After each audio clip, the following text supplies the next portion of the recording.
All right, review for Guillermo del Toro's Frankenstein. So I just watched this a few days ago. I've been thinking about the movie, and just like right away in the movie, I was just entertained. Um, like halfway through, I was thinking, like, this is a movie. Like, this is how you make a movie. Like, this is a real director. Like, I don't know. It's like, even when I watch like a good movie these days, like, it's like, then you watch something like this and it's like, oh yeah, this is filmmaking. Right. This is how you do it. I mean, you could tell Del Toro's wanted to make this for a long time. I think he does an excellent job. I haven't read the book, so I don't know. I think in the book, the monster is not that as sympathetic. In this, he's very sympathetic. You really don't. I mean, right away, you see Oscar Isaac's not a great guy in this movie. Not a great guy. It starts off like I think the book does. It's in the frozen North Pole. Baron Victor Frankenstein is badly injured. Crew is attacked by a creature who demands Victor's surrender. Victor explains to the, I think it's the Horizon, the Horisont. I think that's probably Danish for horizon. Captain Anderson that he is the creature's creator and recounts the events that led to its creation. And then it goes through and it has Victor's tale and then the monster's tale. And the movie's like 2.5 hours long. But it's a very entertaining movie. I mean, maybe you could cut off some parts here and there, but great cast. Oscar Isaac, Jacob Elordi is the monster. Probably mispronouncing that. Mia Goth, Christoph Waltz. So you got a great cast. Beautifully shot by Dan Lauston. He's Danish. Okay, he's from Denmark. Let's see what else he shot. The Gorge. The remake of The Color Purple. Ugh. John Wick Chapter 4. Okay, beautifully shot. Chapter 3. Chapter 2. Did he shoot the first John Wick? I don't think so. But Crimson Peak. Nightmare Alley. So he's been working with him on some of his movies, Del Toro. And yeah, I just enjoyed the movie. I'd recommend it, especially if you're a fan of Del Toro. It's a must watch. I pretty much like every movie he's made. I haven't seen them all. I haven't seen the one which people compare this to. It's about like that fish creature, The Shape of Water. I haven't seen that. I really liked his Pinocchio. I thought that was really good, even though I'm not big into animation, really. But I mean, that was like claymation and stop motion. I thought that was really good. I like Hellboy 1. I like Hellboy 2. I think Hellboy 2 is better. And until this movie, I'd probably say Hellboy 2 is his best movie. But I don't know. I think this gives it a run for its money. I do. It's just so entertaining, and it feels like the time period too. So 1857 is when it's in the North Pole right at the beginning. So the movie, a lot of it takes place in 1855, and this happens right away. He's expelled from the Royal College of Surgeons of Edinburgh because he does this experiment where he kind of reanimates dead tissue in a dead brain. He like throws a little ball and the guy catches it and they're like, that's just a reflex. And then he walks up to it and says, can you drop it, please? And then he drops it. He's like, see, he's thinking still. So this is like an outrage to them. So they expel him because they're men that cannot see, as he says, the future. Although I think he will live to regret it. And, yeah, and he meets Mia Goth. She's been in X and Pearl, Maxine. Movies I wasn't huge on. I haven't seen Pearl yet, but X and Maxine. Maxine, I liked Maxine more than X, but she's good. It's not her fault really. I just think the scripts in those movies weren't that great, but she's good. Instantly when he sees her, you could tell he's interested in her. He wants her, although she happens to be with his brother, his younger brother, Victor Frankenstein's younger brother. Charles Dance is in this as Victor Frankenstein's father. Always love to see Charles Dance. Incredible actor. The guy's never been I haven't seen every movie or every performance he's ever done. I would bet money he's never given a bad performance in his life, ever. That's what I'd say about Charles Dance. And he's so good on Game of Thrones. He's the Lannisters' patriarch in Game of Thrones, and he's amazing in it. But yeah, it's just it feels like the time. It feels like it's in London, Edinburgh, in 1855. Feels like it to me, and I know a decent amount about the time period, and that's what I liked about this movie is with all of its craziness and sci-fi elements, it kind of felt a little real, and you could kind of buy into it a little bit, which is what I really liked. A lot of sets. I mean, for me, I didn't see that much CGI. So there's a part where there was some fire that looked kind of fake to me, but it's really minimal. Minimal complaints. Because, Del Toro always wants to do it in camera if he can. And I think he does. And screenplay by Del Toro, based on, obviously, Frankenstein by Mary Shelley. Its budget was $120 million. On Netflix too, so its box office is 422,000. So they released it, I guess, in a few places in the theaters. I think maybe you have to do that to be considered by the Academy, because this is definitely going to get some Oscars. I'd be shocked if it did it for production design, for direction, maybe the performance by Oscar Isaac, and maybe by Frankenstein's monster, maybe. Mia Goth was good. Maybe for her. Christoph Waltz was great too. So, costumes, hair and makeup,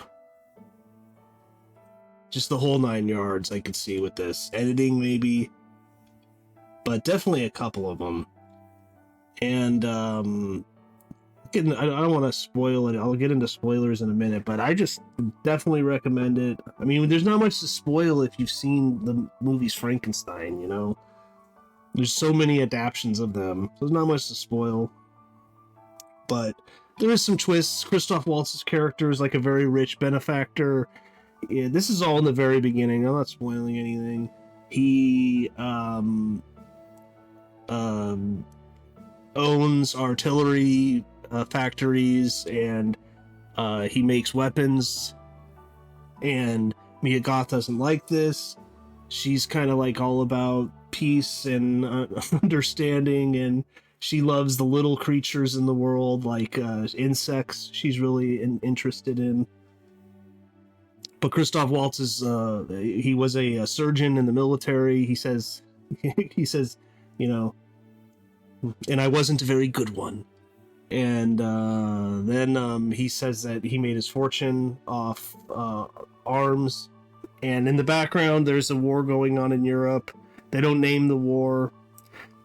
In this time period, there's a lot of wars going on throughout Europe, which becomes important later because Oscar Isaac needs bodies. So, yeah, there's a great scene when they're about to... this movie's very dark, but when they're about to hang these guys, and Oscar Isaacs is looking for bodies for his Frankenstein's monster, and one of the guys, he is like, open your mouth. And then the guy does, and he's like, oh my God. He's like, I'm surprised you survived so long.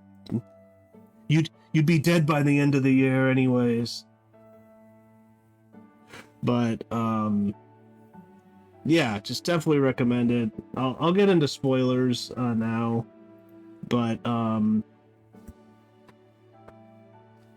there is one thing I thought was missing from this, which I thought Del Toro should have done, is the famous scene when the Dr. Frankenstein is like, after the monster is created and is moving, like him screaming, he's alive, he's alive. That's not in the movie.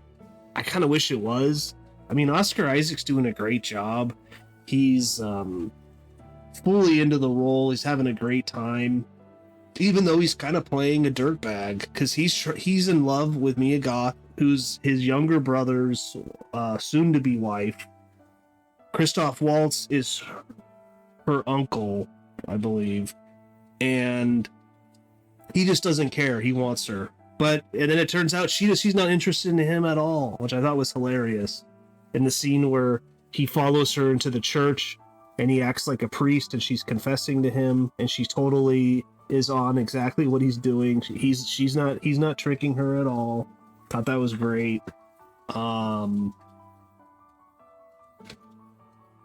then throughout the movie you just kind of see how he's just not he's a dirtbag. He's not a good guy. And in fact, when he creates the monster, soon after, he doesn't even seem like he's interested in the monster anymore, because he's angry that the monster will only say Victor. He won't say any other words until later when he says Mia Goth's Elizabeth, because Mia Goth is and the younger brother are involved in kind of creating the very expensive mechanisms. Well, at least the younger brother is, because he's a financier, and he's financing a lot of this through Christoph Waltz, who his factories are creating the instruments for the creature to be created. And then Mia Goth is able to interact with Frankenstein's monster, and she's actually nice to him and kind to him. And Oscar Isaac is just mean to him and hits him and chains him in like the basement, where he's alone, which, to be fair to him, I could kind of understand a little bit. I mean, because he's incredibly strong, he doesn't know his potential, he doesn't know really if he could wander out and, kill someone, or so to be fair a little bit to Victor.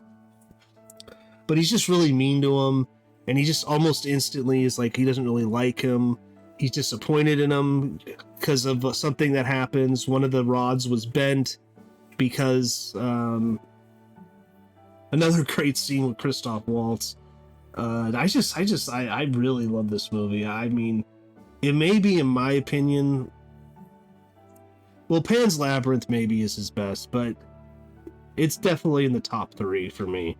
Because I love Pan's Labyrinth, I love Hellboy 2, and I really love this. So, but yeah, spoilers, like the scene when, and if you haven't seen it, this is a spoiler because this isn't in the book, as far as I understand.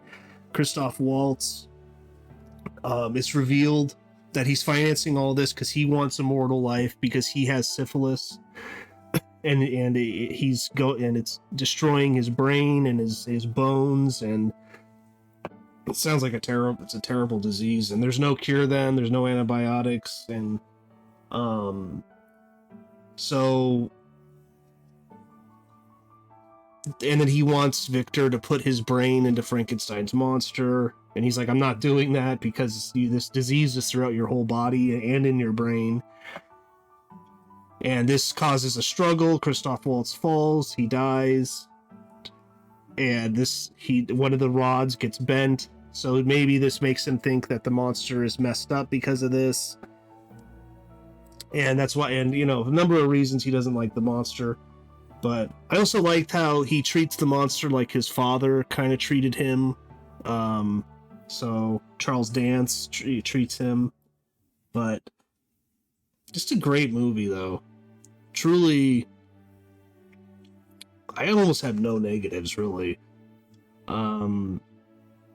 Except there's one scene where there's fire and it's destroying the place, and some of the fire looked kind of fake to me, but minimal.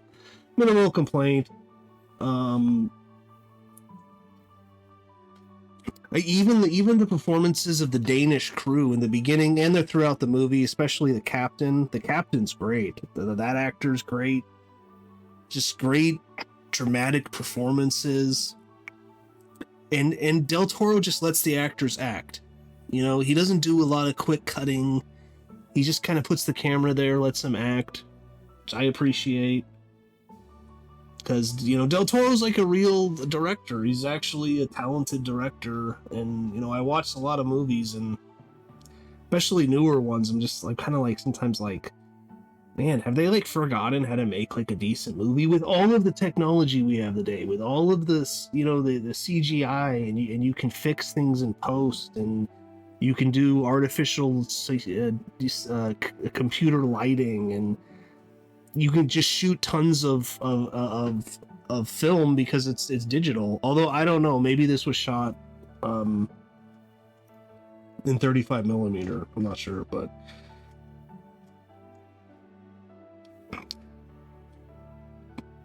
yeah, it's 2.5 hours, maybe a little long.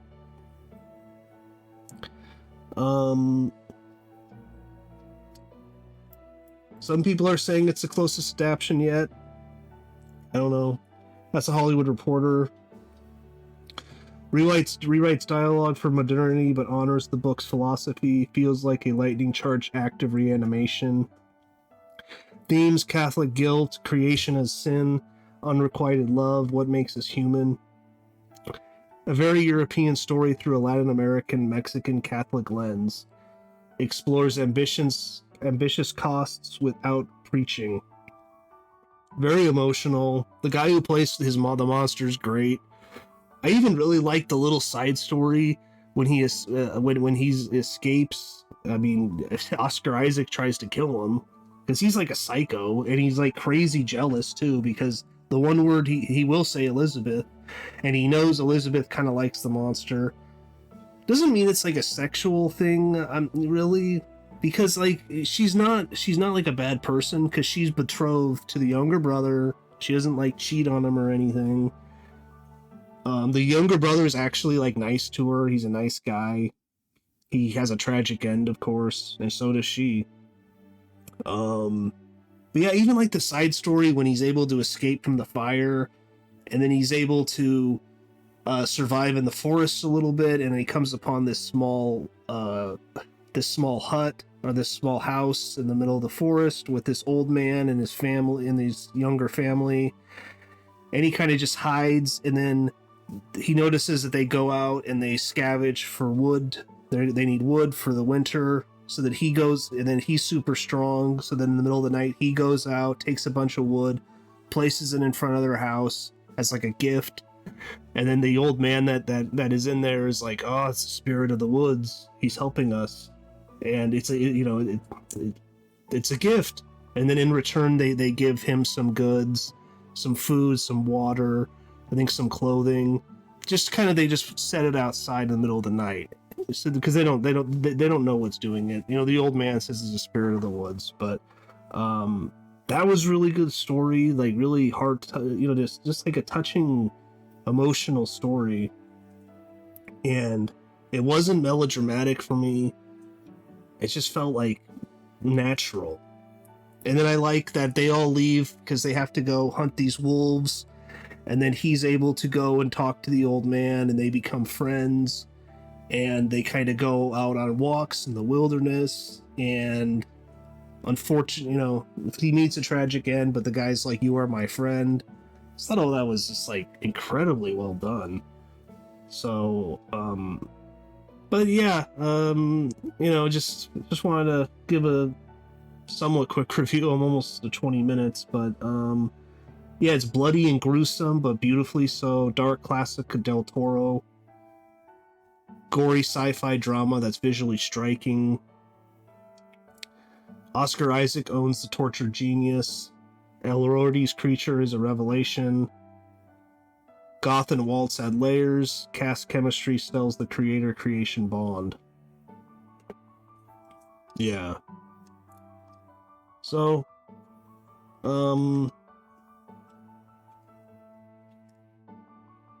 Not for the superhero crowd. Well, I mean, it's definitely not like a Marvel movie or something, but but yeah, anyways, if you could smash that like button, that'd be great. It really helps the channel.